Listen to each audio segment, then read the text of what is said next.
What's up, y'all? Toya here, and welcome back. We are here with another video today. This is the long-awaited video about Amazon Flex. I'm pretty sure a lot of people have been wondering, should I get into Amazon Flex? Is it worth it? Well, today we're going to go ahead and talk about 3 pros and 3 cons to Amazon Flex. Now, this is my own personal opinion based off of my experiences in my area. It may be different across the country depending on where you live. Like I said, I'm only speaking on my personal experiences. So first, let's go ahead and get into the pros. First pro, you get to pick your own schedule. Now, that's pretty much the basis across most of these delivery apps, I know. But I just wanted to point it out because you can essentially build your schedule. It's not like where you do Uber Eats or DoorDash or whatever and you mark yourself as active or on duty and then stuff gets sent to you. With this, you go ahead and you actually pick a block that you want to do. So you have a list of all the blocks with the time frames. So if it's a 3-hour block, it'll show you, hey, this is the time frame from 11 a.m. to, I can't math,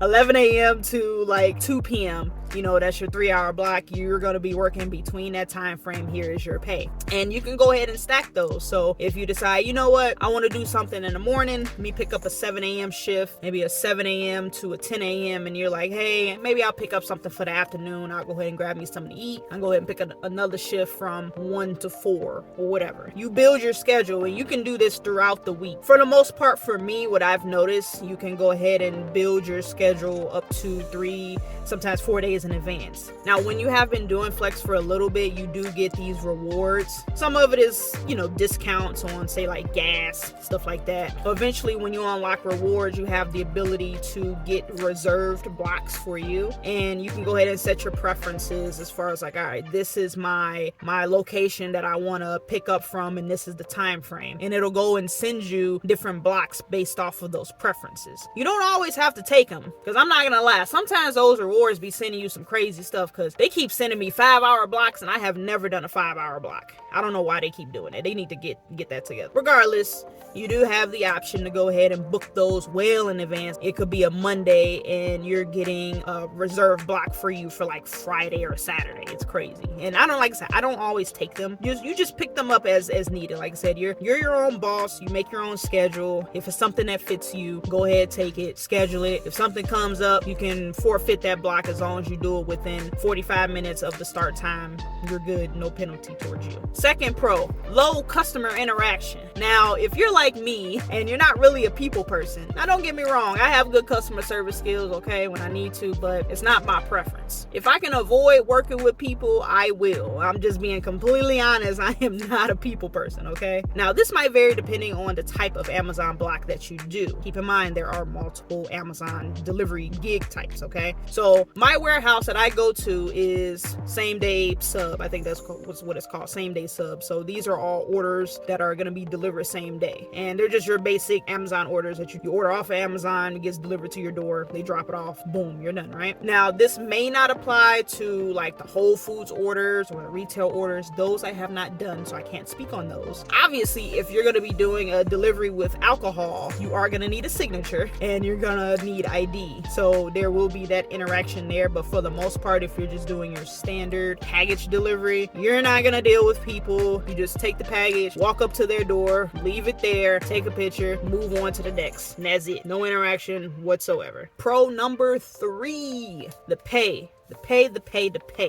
is a lot better than a lot of these delivery gigs, specifically food delivery. We're talking about you, DoorDash. So that pay that you're getting when you're choosing your block or whatever block you want to do, whatever pay is listed there, that is guaranteed pay. Now, I do know for those food deliveries, they have that pay and then they have tips included, so that can vary, but you have your base pay and then you're going to have a section for the tips. That's obviously up to the customer, but you know what you're going to be getting at least for that base pay. So that is always going to be guaranteed. If for some reason you have to return merchandise or package or whatever, for whatever reason, you still get that full amount paid to you. The other thing is, if you happen to go to the warehouse and you're there on time and everything, you're waiting for your route, and for whatever reason, if there's no route available and they have to send you home, guess what? You still get paid the full amount. So obviously that works out great for those people that might actually have to travel a distance to get to the warehouse. You're not just going there for no reason at all and going home empty-handed. You still get that pay, the full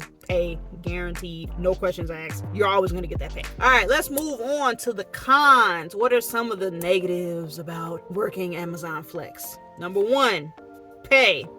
Now you're probably thinking, hold on, Toya, you literally just said that pay was a pro. Yes, and it is also a con, okay? So let me explain, and this is gonna tie into the second con as well, but I'm just gonna touch bases on it just a little bit first. While yes, the pay for Amazon Flex is a lot better than these food delivery gigs where, you pick up a food item and you go and deliver it 5 miles away and then you might get $3 for whatever. The pay is guaranteed.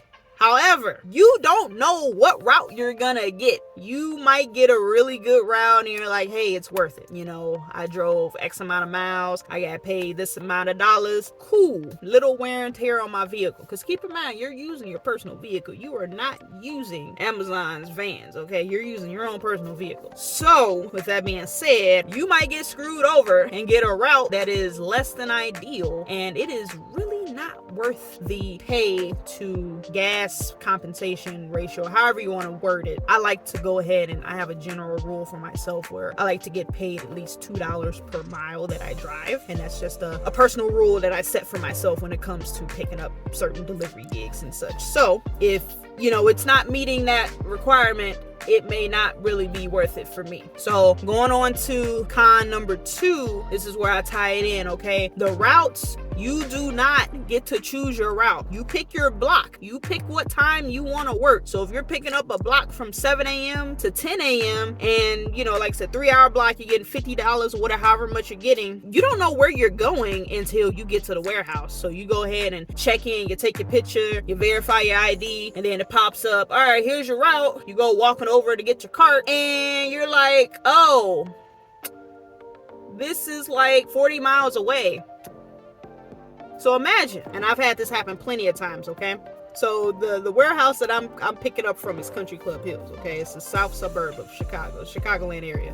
I've had routes where I have gone all the way to downtown Chicago. I have had routes where I went to Joliet. I've had routes where I went to Berwyn, Cicero. These are like the west suburbs. I've had routes where I've gone all the way into Indiana. I think it's Portage, Indiana. That's where my car had sold because for whatever reason they got houses on the hills by the lake. It's weird over there. I have driven a lot. That's how much I drove in 2022, and that was strictly Amazon Flex, and I think I did maybe close to 20 routes, maybe give or take. I'll say 20 to 25 routes for the amount that I drove versus the amount I made. I think I made, let's just say $1,300 for that 2-month period. That's how much I made, right? That's the mileage that I drove. So is it worth it? I mean, I got lucky in a lot of those cases where some of those were like really close to the warehouse, so it wasn't too bad. Sometimes I was driving like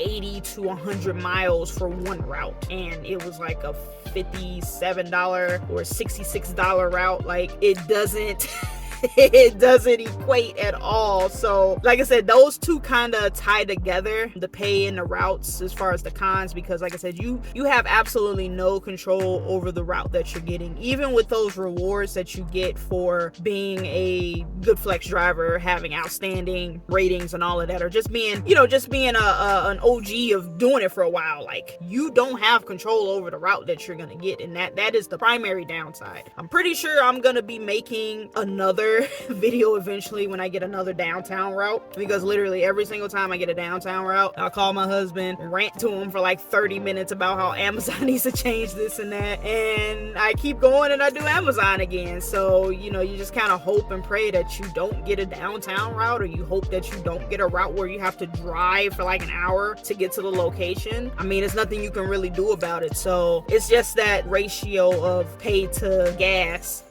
and it just, I'm really strict. I try to be really strict about that, because you're putting wear and tear on your car. You want to make sure you're getting paid, or getting compensated a good amount for the amount of wear and tear that you're putting on your car. And sometimes it just don't add up. But I don't want to go ahead and rant on that too much. We're going to talk about the last con, which is the app and the GPS. It is so janky.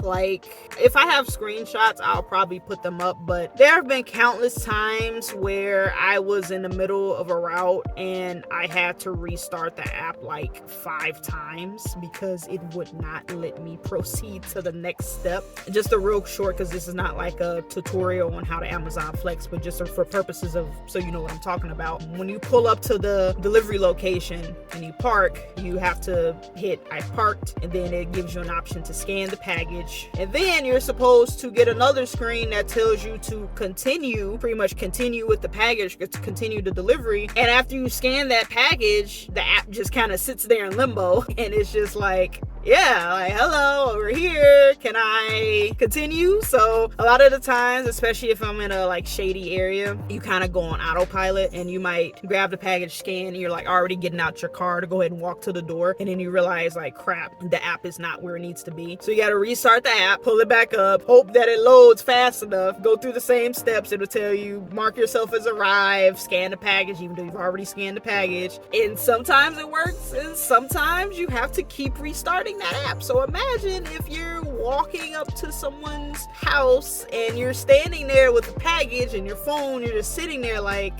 yeah, just waiting for this to work. So usually I try to go ahead and do all of that in my car before I actually get out. And like I said, if you're in a shady area, you know, you don't want to just be standing around like looking at your phone trying to make it work. Yeah, the app can be janky sometimes, and the GPS is horrible. And I'm not trying to say Google Maps is perfect, because it's not. That one instance where I had pulled up to the driveway that was super steep, once I actually made it to the top of that driveway, it turned out that I was actually at the wrong house.